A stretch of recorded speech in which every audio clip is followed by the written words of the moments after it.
Okay, so you grew up in Tallahassee Yes, Panhandle, a long Florida. time ago. Well, yeah, it's been a Not, minute. not as long as me. Almost, not quite though. So tell me about growing up. Well, my childhood, the best I can recollect, because that's Yeah. how we talk. Yeah, I know, right? It was pretty cool. I was an average kid in an average neighborhood, and it was pretty fun. I had all good memories about my childhood. And raised by my grandmother and my great grandmother. Great grandmother was always home. Grandmother did the work. Where were your parents? Well, my father and mother were separated, Okay. and my father had gotten in a bunch of trouble with the law, so he was in prison. Uh-oh, okay. And that's another whole Yep. set of story. But I was a young Well, kid. I think it's all kind of linked, you know. Well, it's kind of well. Go ahead. Don't philosophic. Don't Just to wax give you a philosophic. quick turn of events was, I remember one night. I remember the night, but it was early morning, 2 o'clock in the morning. A big commotion in the house. And remember, my brother had bunk beds, and then I remember my stepmother, because he was married to another woman, Okay. was hollering and screaming, "Don't go, John! Don't go, John!" My father, and he left with his 12-gauge shotgun. Oh, that doesn't sound good. As apparently hindsight information years gone past, I found out that he was gambling. He won the big pot, and the guy he was gambling to get accused him of cheating and hit him in the face with a 38. And took the money, and which no doubt ticked my pop off. He was a no-nonsense type man. Went home, got his shotgun, and came back and shot his chest out. Okay. I mean, you can imagine the situation, go to prison. But the thing about it, the guy was such a, the guy that he shot was such a bad influence in the community. The police knew him, everybody knew, even the judge knew who he was. He said he almost did the community a favor. Oh, So he only gave him 3 years in prison for that.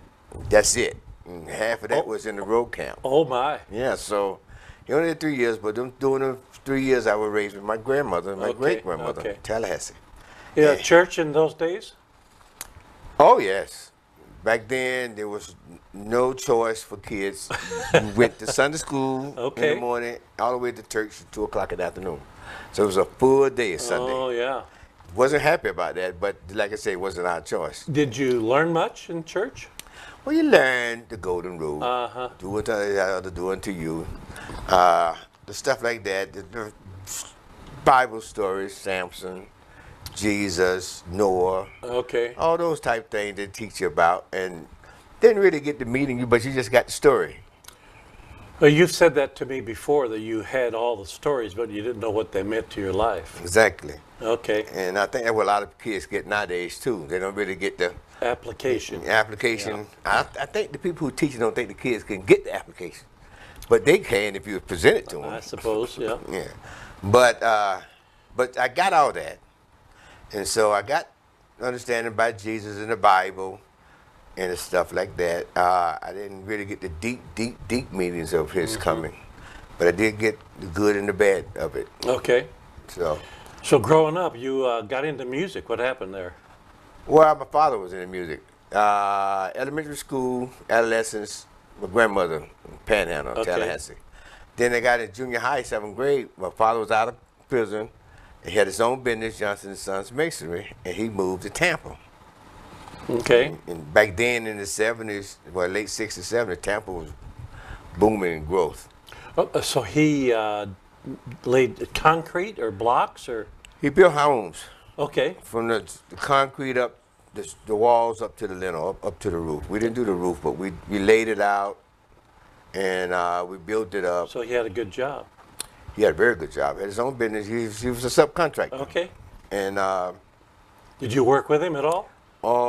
name of the company Johnson & Sons. And me Sons. and my older brother, we was the sons. Oh. We worked to, he had two crews. He had, one point it was booming pretty good. He had 2 crews.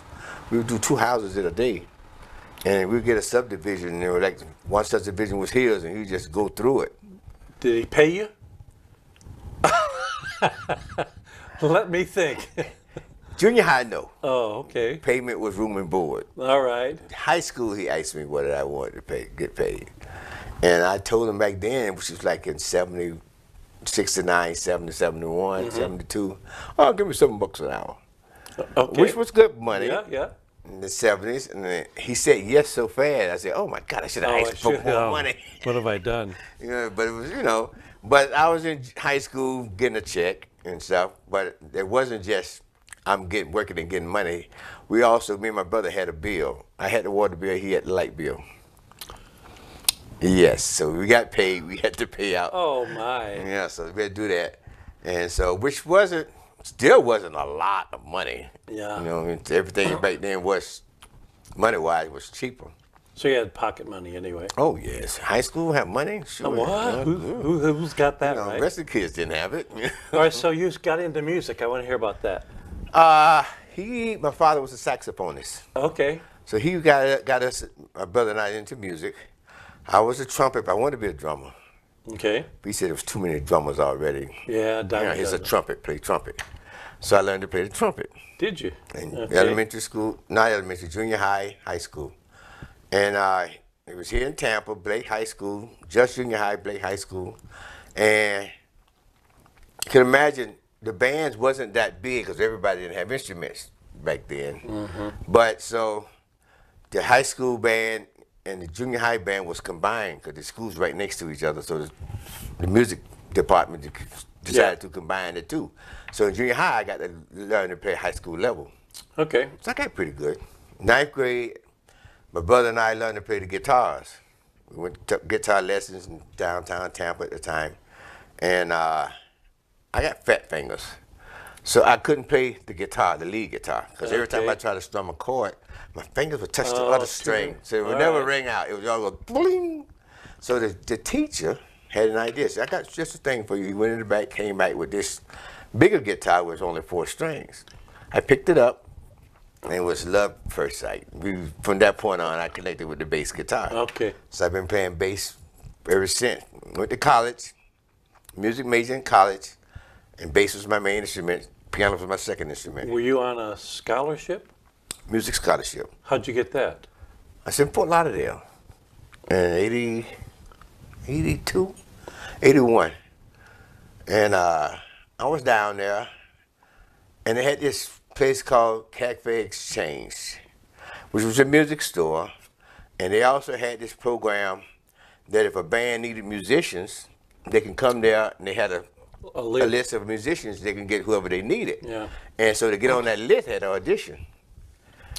So I went to audition one day, and I auditioned on the bass, and there was this other guy who was auditioning. He was auditioning on the piano to do the same thing. So the lady played cello, who auditioned the bass, also auditioned the keyboard. She said, since you play keyboard and you play bass, we're going to audition you both together.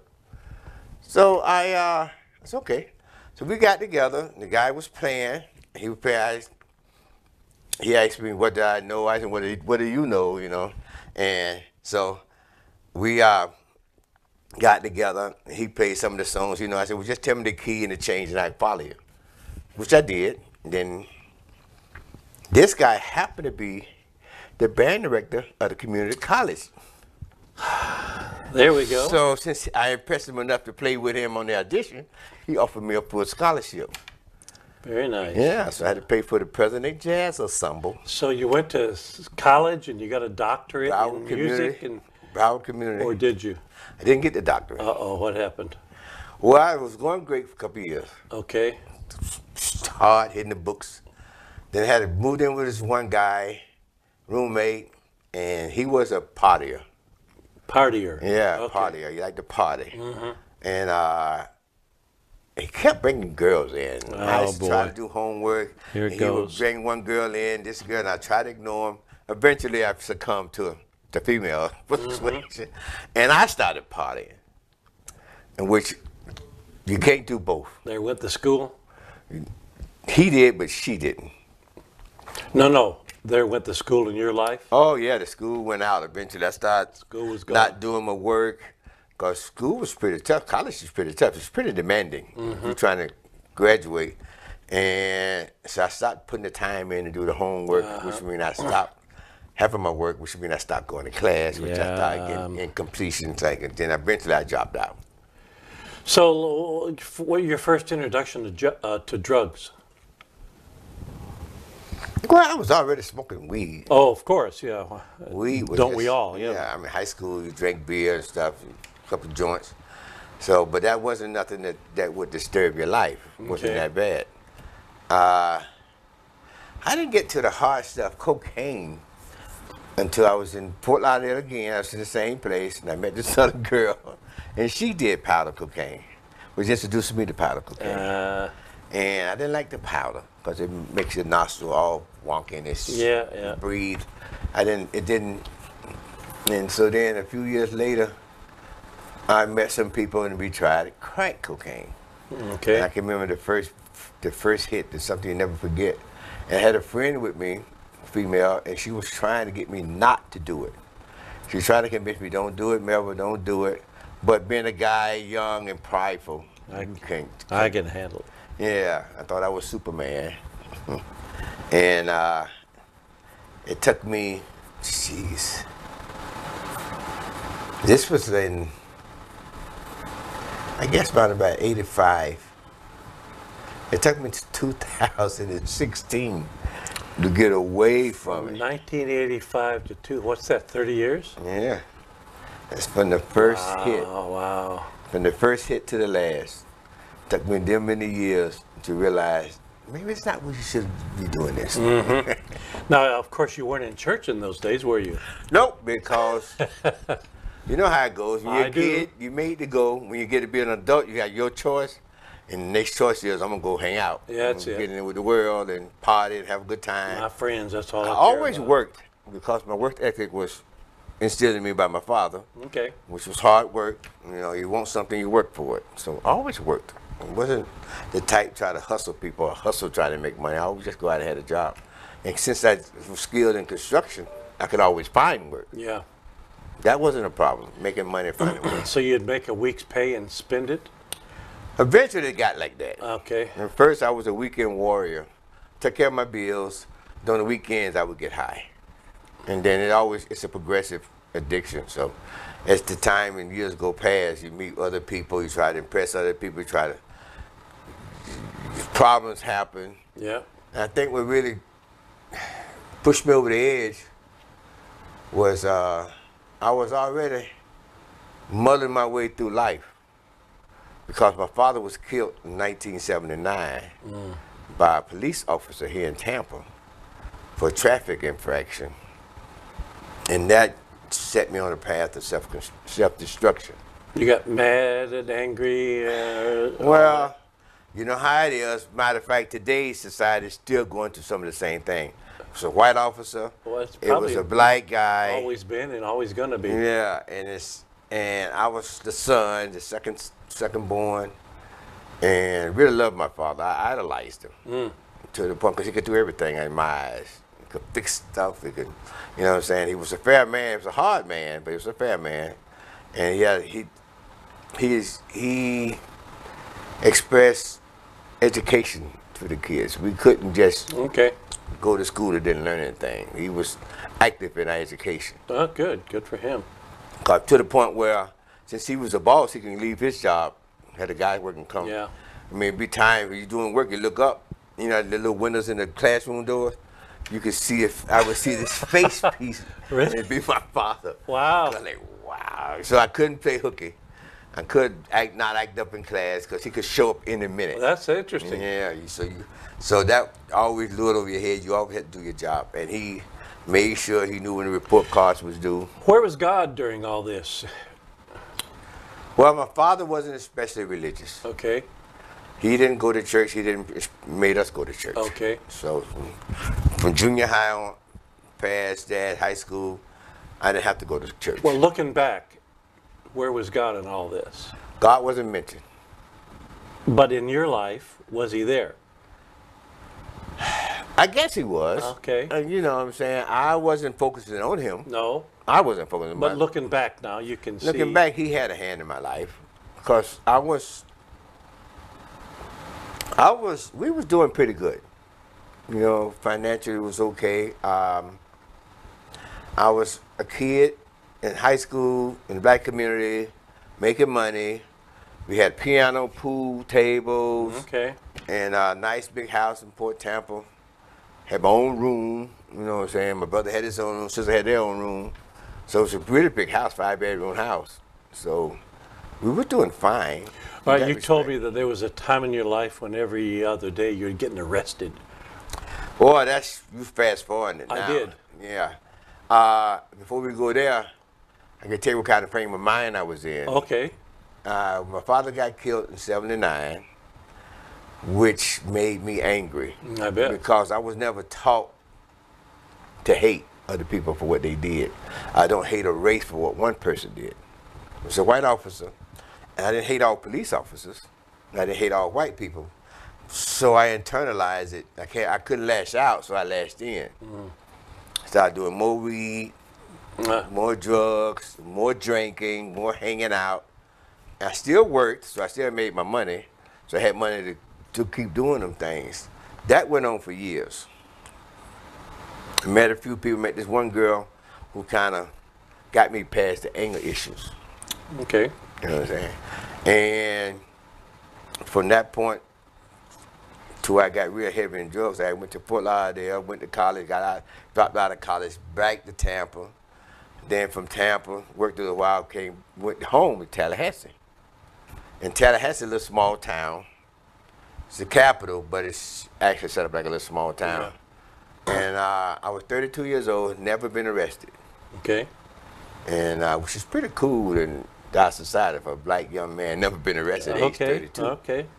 But I got arrested in Tallahassee. Okay. Parked on the side of the road, didn't have a license, so they took me to jail.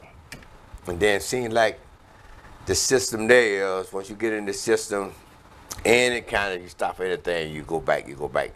It didn't hurt my job opportunities because just put everybody in jail so much for pettiness, the small infractions that the employers knew that, so it didn't hurt the job status at all. Well, then Tallahassee, I got more and deep into the drug life. My mom stayed there, so I was been living off of her, even though I had money and stuff. I had my first apartment I got there, and I lost that. Moved back in with mom, still worked, but didn't have to pay mom rent.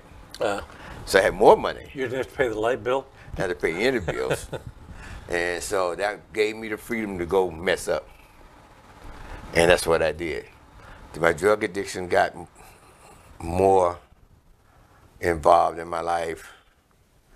I Get caught in a cycle. yeah, how can I put it? I was swept up in the lifestyle of it, where you're chasing your girls and they're party girls, you're a party guy, whoever, whichever, let's get together. And I was still making good money. I was a concrete finisher. So I was making, and the work was good. I made work from 700, 900 a week. Friday, I have a pocket full of money. Saturday, Monday, I would be broke. A couple of days, it'd be all gone. So now I was staying with mom at the time, so I didn't even have to have money for food or nothing, because she always provided. And it had its downfall. I mean, if a girl asks you where you live, I said, my mom. You know? It's not nothing to be proud of. Live with my mama. Yeah, and that went on for years. That's what Tallahassee is. It's a nice little town full of nice people, and time just goes past. You get stuck there. And I got stuck there for like 20, 24 years. And during that time, life was crazy. I wasn't happy. I had got kind of my anger issues about the whole situation in life, but I wasn't happy. I wasn't fulfilled. I wasn't doing anything productive. I was just existing, and I was existing in a drug lifestyle to the point of doing drugs, flip the script, selling drugs, get arrested for this, which means my money went all in the drugs, so I wouldn't buy a driver's license, I wouldn't buy insurance for the car, I wouldn't buy a valid tag. I just have a old tag and maybe take somebody's sticker and put it on there. just so I looked like I was legal, which would catch up with you eventually. Sooner or later, yeah. Yeah, catch up with you, you get stopped. They'll run it and say, wait a minute, this is not even your tag. I go, okay. And so I went through all that, and I knew I was doing wrong. Everybody know when you're doing wrong. You just put up with it and keep going. 98, my mother was going to church. Now God was there, because my mother was an avid churchgoer and stuff here. And she's always telling me, boy, you need to stop doing what you're doing and get the Lord in your life. So that started coming at me. And I think God was moving my life. Things was happening. So I decided to be saved and give my life to Christ in 1998, which I did. Got baptized. Okay. Became a member of the church. And So now, when you say give my life to Christ, be saved, were you sincere? yes, I understood what I was doing. Okay. I knew that I needed God in my life. Okay. I knew that. I knew that what a baptism means, that you're supposed to be in the family, a child of God. Okay. Those were the words I was taught. Those were the words I used. Okay. So I knew I was in the family now. All right. Yeah. And you know, church always say, when do you know that you know that you know that you know that you know that you know? Used to always say that. Well, I knew that I was in the family, because God always moved in my life. He was always around, and stuff would happen to me that I couldn't explain. Yeah. Good stuff, you know, saving stuff. I had guys put guns on me, young kids, all in the drug life, and nothing became of it. And I thought, it must have been an angel. I had a guy click the gun at me, shot it, and it didn't fire. Okay. Definitely had to be God. So I had that in the back of my mind, but I just couldn't stop doing what I was doing, because my life was full of drugs, and that's all I knew at the time. But I got saved and became a member of the family of Christ in the kingdom. And you know how the deacons talk to you, you know, la. And you say, yeah, okay. You say the prayer with them, okay, yeah. But that's as far as it went at the time. And even though I knew some of the Bible and I read some of the Bible, and at this point, I read a lot of Bible, because I feel like every time I would get arrested, I'd do a 6-month bid, and I'd sit there and read the Bible for 6 months. Okay, in jail. In jail. And It's kind of a seminary. it kind of like God always slowed me down, It's put me in jail, state-sponsored seminary. slowed me down, so I would read it. And they always had some kind of little Bible study every night at 6 o'clock. So I would always go, 3 of us always go together. I would always go to that. And got to the point, you know, since the jail got such a turnover, the guys who were leading the Bible study would leave. And I got to the point that I was the longer guys there. I started leading the Bible study. So I would read more and got some more understanding. God gave me wisdom and understanding. And every time I get out, I go back to my same lifestyle. I put the Bible down, wouldn't even pick it up again. I get arrested again another year later or something, and I read the Bible again. I'm back to it again. And that went on for a while. How many arrests? Back then, at least 15. Okay. 15 arrests, some felony, but not heavy-duty Petty crime. stuff. Not heavy-duty crime. Grand theft stuff like that, you know. Not like stealing people's stuff, but like I have cables for free, and I steal electricity. I put a meter in the box. You know, I had skills. I got the knowledge. I stay in a trailer. Instead of going into the place and buying electricity with my name, I just get a meter from somewhere, from another abandoned house, put it in my place, cut the lights on. What goes on works pretty good for a while to eventually get in trouble. If somebody shows up. So yeah, meter guy probably goes, wait a minute, where does this guy have a house? Lights. And they would check it, and then they would come in and put anything over $300 is considered a felony. Okay. So I got felonized. Stuff like that. It was nothing bad. All right, so let's turn the corner here. You're in a mess. I'm in a mess. Life's crazy. I got baptized. 98 now. That's where we at. All right. 1998, got baptized. And I was going to church a little bit. Not a lot, but some. But I was doing drugs a lot. Basically, that's what I was doing. What I figured out later in life, even though I was saved and baptized, I didn't change my life. Actually, I didn't know how to change my life. So I kept doing the things I was doing, even though I knew I was a child of God.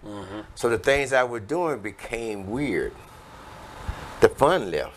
Ah. It was no more fun. It was no more. It was now it was on my mind, which I was doing, who I was doing it with, why I was doing it. All that stuff was coming at me, making me think about it. I remember when I was selling drugs to people, I thought of, it was. Put your hand down. You're gonna cover your mic. I remember I was selling drugs. It was one Christmas holiday, and people coming in bringing the little girls' toys, trying to get drugs and stuff, right before Christmas. And I felt like, I said, wow, man, before when you just did drugs, you just hurt you and your family, but now you're selling drugs, you're hurting 100 and some families. And it kind of convicted me. But it didn't stop me. It convicted me. I mean, I thought about it, but, well, okay. And eventually God would chastise me. I would go to jail for this thing, go to jail for that thing. Okay. And I get back out, and I still was stubborn. You think of a Bible verse for that? I'll give you a clue. Those he loved, he chases. That's the verse I was thinking about. Yeah, right. Hebrews 12:6. Yeah, so that's why I believe I'm still his son. Because, and I would go to jail for the least little thing. Golly. I caught a charge one night. I was out, and I was doing drugs. 2 o'clock in the morning. I was in my van, and I seen a car coming by me on the side of the road, so I cranked up to leave. It happened to be a cop. Didn't have a tag light, so he stopped me for no tag light. He seen a roach, a little tiny roach in my ashtray. First, he won't give me a ticket for no tag light, but he seen the roach. I went to jail. For the amount of, nowadays, you can have a bag of weed, they won't even take you to jail for that. But I had a little roach, and the least little thing, I would always go to jail. It was just kill me that I go to jail so much for nothing. And even remember one night, I was still doing my thing and got paid. I tried to come back this stuff on my own ability, try to win this thing, to have control over my life. I would give my mom money, get my paycheck on Friday, give myself $100, couple $100, and I let her the rest. All right, keep this for me, Mom. And surely, I run out of money. Middle of the night, I'm knocking on the door. Mom, I need more money. They need some money back. I let the money, and she used to get so upset at me, it hurt her so bad. And it's sad because you know you're hurting your parents. You know you're hurting them, and you don't want to do that, but you're so caught up. Devil got a hold on you, such a stronghold, you just can't fight it. You don't fight it. You don't want to fight it. All right, I'm trying to turn a corner here now. Listen. Well, she told me then. I remember this one night. She said, "You need to take your butt to bed. You're gonna wind up going to jail." And it wasn't 5 minutes I left the house. I got arrested and went to jail. So that started telling me. She said, "Well, she might have a pipeline to Jesus." So I was in jail, and I didn't turn my life around then. The whole time I was in Tallahassee, I kept going. I just kept going. I wouldn't stop. My mom was enabling me. She was just her love. There's nothing better than the mother's love. And kudos go out to all moms because they've been doing so much for us, especially the sons. So, came back to Tampa. By this time, I had got my disability. Okay. So I'm older now, 55. That's a lot of years have passed since 98. Yeah. You know what I'm saying? And it's, I'm still going the same way here in Tampa. I asked God, she's put me in jail so many times in Tallahassee. I said, God, I hear you, just don't put me back in jail. And he didn't. I don't go to jail while I'm here in Tampa, I don't know why. But my life didn't change. Things were still going crazy. And I couldn't keep money because I was spending every bit that I made. By this time, I was making money, I had my own business. I was doing a handyman thing. And it was 2008. We had the big fall, construction, everything. And so I couldn't find work for 2 years. And people started calling me, can you fix my sink, my toilet stopped up, can you do this light switch? And I found out I could do that for a living. So 2010, I started pretty much doing it. Not start looking for work, I just started doing that. And from that point to this point, 2020, the past 10 years, I've been working my own company. Good home repair. Just a little plug. But I'll edit that out. but I've been doing that. But even though I had my own business going, I still hadn't filled my life. My life still was unmanageable. I still in my addiction. I still thought I knew everything. Still thought I was smart enough to handle it, strong enough to handle it, but I wasn't. So even though I had a Bible, a couple of Bibles in the house, I would read it sometimes just to get some relief, but I still couldn't stop the drug life. And now that I'm an old guy who get a disability check, the young boys who sell drugs figure that out. So now I can get drug on credit. Your check came on the 3rd. Check came on the 3rd, so I can get. Oh, all right. I can knock on my door. I can call them up. It wasn't just all their fault. It was me too. And so I would put myself in a hole so bad. Before the 3rd come, I'd be broke. Okay. All my money is owed to the dope boys. And so my life was super miserable. Now it was hard to keep a place to stay. I was renting a room for $250 a month. I couldn't even keep that. And that's no money. But, so the last place I had, this was like 2016. I lost my last apartment and I was gonna be homeless. And I had been homeless before and I told myself I was never gonna be homeless again. And so I didn't know what I was gonna do. Since I did the damage, I had all my money, I put to pay my rent, I spent it all up on drugs that one night. The landlord told me, Melvin, you're behind, so if you don't pay me this time, you gotta get out. I didn't pay him. Just had to get out. So now what I'm gonna do, I'm sleeping on the bench at a park, and I'm going like, wow. So I cried out to God that night. I said, what am I gonna do, God? And I asked him to take the desired drugs away from me. And immediately, even though I didn't have no place to stay, I didn't have the desire for drugs anymore, for crack cocaine, which is pretty great accomplishment. Amazing, yeah. From God, because you just don't stop. Yeah. Wanting crack cocaine. It's just so deep embedded. And I really didn't have the desire. I asked him, I cried out, tears in my eyes, the whole 9 yards, and I was really sincere in my heart. And I asked the Lord, and he took it. And not only that, he cleaned me up, cigarettes, beer, anything like that. And the whole thing, man, he just took it all. I let him keep it all. Now I was in a serious predicament, 2 days sleeping on the bench. What I'm gonna do? My brother was pretty well established, had a nice house. He told me I could come around during the day, but I could not sleep there. So he wasn't trying to make it easy for me. You know, I caused my own problem. Because you know how some people are, if you give them a place to lay their head and they can eat food, they won't better their life. We got it made. So I guess a little bit of tough love. So it dawned on me, I knew about the Salvation Army and where it was in North Nebraska. I'd go there, I said. But I was broke. I was in Sulphur Spring area, and it was all about our university area where the place was, so how to get there. I was so broke, I didn't have $1 to catch the bus. So my brother loaned me a buck. I used that buck to get there. I met Todd, talked to him, and I know how God moved in my life because to go to the Sally, it takes 3 weeks to a month and a half to get in a lot of times. Yeah. Well, I went in there on a Monday, and I was in there on a Tuesday, the next day. So it's glad to be God. I'm supposed to be there. And that's when I gave my life to God. Well, I asked God to help me. He did. And another 3 months of being in the rehab, I was, you know, in this Christian base, so we were learning about your addiction. You got to go to Bible studies. This is where I met you, at the Salvation Army. And their Bible study usually led about some of the guys who in the program, which I've read the Bible all through my jailhouse days. Seminary. Yeah, I kind of knew, and I wasn't getting anything from them. They knew less than I did. Okay. You know, but it was required that we go to a Bible study in the program. And then I noticed that they told me, this guy on Sundays, go there, Melvin, check out his thing. He's got a pretty good Bible study. So then I did, and you did have a nice Bible study, and it was all Christian-based, spiritual led. You stayed with the Bible.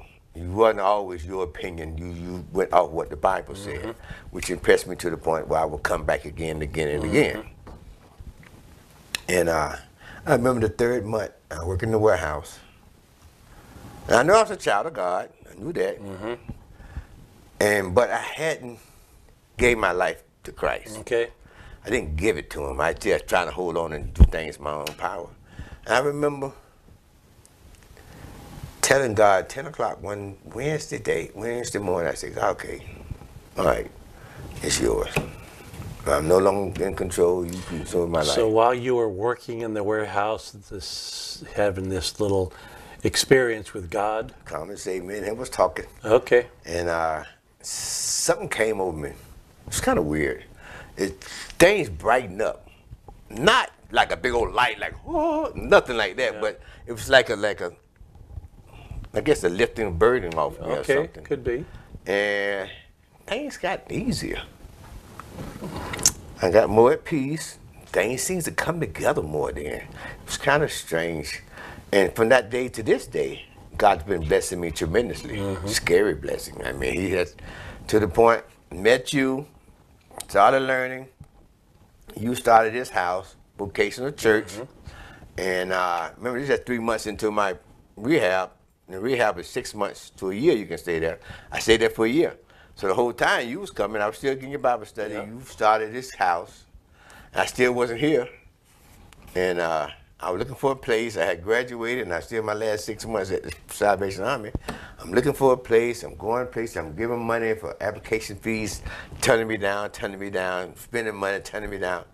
And so I was at the last week, I had to leave Salvation Army, no place to stay.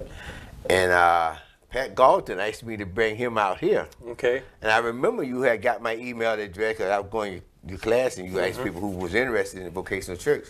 I signed up for it, and I got to talking to you about it, and you agreed to let me come here.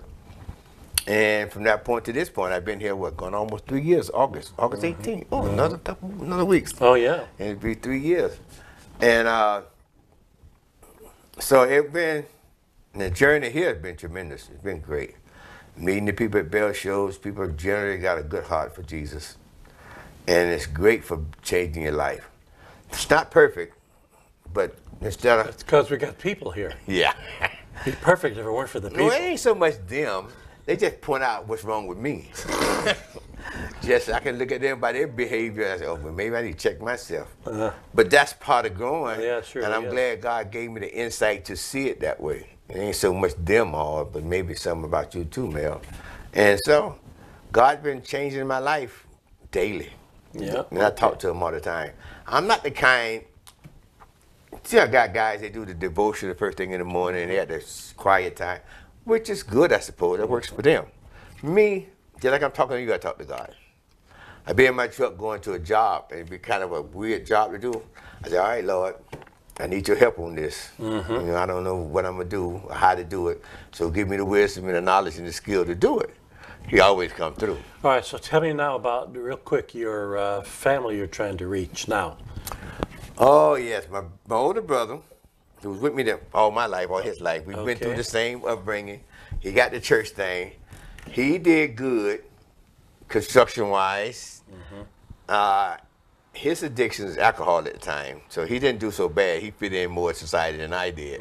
My thing was crack cocaine, so I was shunned and get away and hiding. But he is in the construction world, advanced to a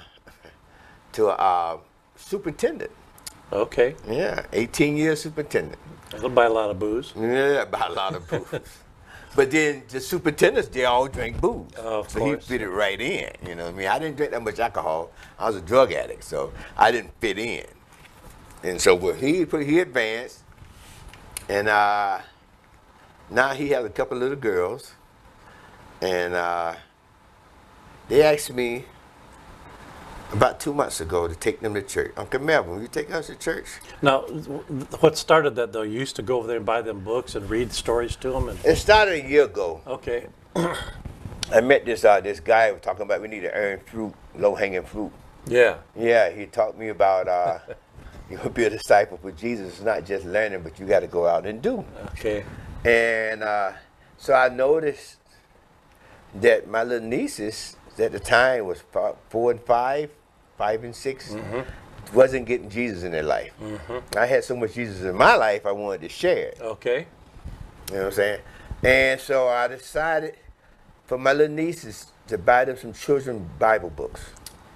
bought a couple of them, and get them introduced to Jesus in the Bible study. So I would go over there in Tampa and read to them some of the Bible stories. And it was pretty good. And they would read it. Every time I would come over, I would read one part of it. And then I'd visit with my brother. But I showed them interest and get with them the first part I was there. And every time I come over, they would go get that book and come back, sit in my lap, and I had to read with them. And we did that often. And I was thinking, well, good, I'm glad they're getting it, hoping my brother would get it too so he can stop doing stuff he's doing. Didn't work yet, but then God, it's on God's time in my mind. And so that went on for about a year. And then all of a sudden, about 2.5 months ago, they came to me and they asked me to take them to church. I wasn't pushing church on them. They asked me. I go, Uncle Man, can you take us to church? I said, oh yeah, you asked me about to go to church. So I drive from Valrico every Sunday to Tampa, pick them up. We go to Sunday school for them, then church when they get through with Sunday school. So it's Okay, now that's sort of reaching into their family a little bit. That's the side door with the... Well, last week, the little kids came home and they were talking to Mom. And Mom, I dropped them off. And before I got 2 blocks, I get a phone call. She's calling, telling me, thanking me for taking the kids to church. And then she was interested in it. Okay, so... You know, and we're so, on a little journey here. Right, so it's starting to progress. God made the increase. It's not me. Not me. I'm just the vessel for him, just the medium to get his word out there. And so I asked her what she understood. She have a Bible. She didn't have a Bible. So I recently got her a Bible. And now we're starting to read in New Testament on the Gospel of John. That's good. You know, and trying to get her to understand. And if the trickle up effect maybe gets to your brother here. That's the whole deal. I get it. The whole thing, because I know his background, same as mine, so I'm trying to get him to let go of what he's doing. And because right now his life is miserable. He drinks every day in the evening time till he goes to sleep. You know what I'm saying? And he's retired. He's retired now. A couple of years. He drives Uber just to supplement his checks. And stuff here. He's still taking care of the family. He's always in God instilled that in us. Does he drive Uber while he's drinking? No. That's why he drinks in the evening until he gets drunk. He drives Ubers during the day. Then when he get off around about 4:35, then he started his drinking. He don't drink and drive. At least that part he got right. All right. So hopefully, I get the daughters already got them involved. The mother showing interest, and hopefully it'll trickle to the brother. He decided to make a decision. Where you see yourself in 5 years?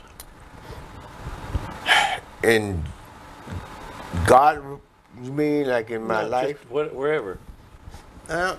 Hopefully I own a home. Almost retired. I see myself retired in 10 years, fully retired. I'm semi-retired now. Fully retired in another 10 years. 5 years, I want to be set up. I have a place I can live the rest of my life out. You know what I'm saying? Not depending on other people, but God make a way. Be able to sustain and have a place. Cool, all right. And help people if all I can. Put your hand down, I'm going to pray for you. Okay. All right. Dear God, I pray that you'll bless my friend Melvin, help him on this new part of his life he's trying to get into. And thank you for the way you've brought him up, and it's kind of amazing. And yet it's a story that we hear over and over and over again. This is just not a quick fix. This is a long journey to get to where you want us. And I pray you'll bless him in his life and keep him on the straight and narrow in Jesus' name. Amen. Amen.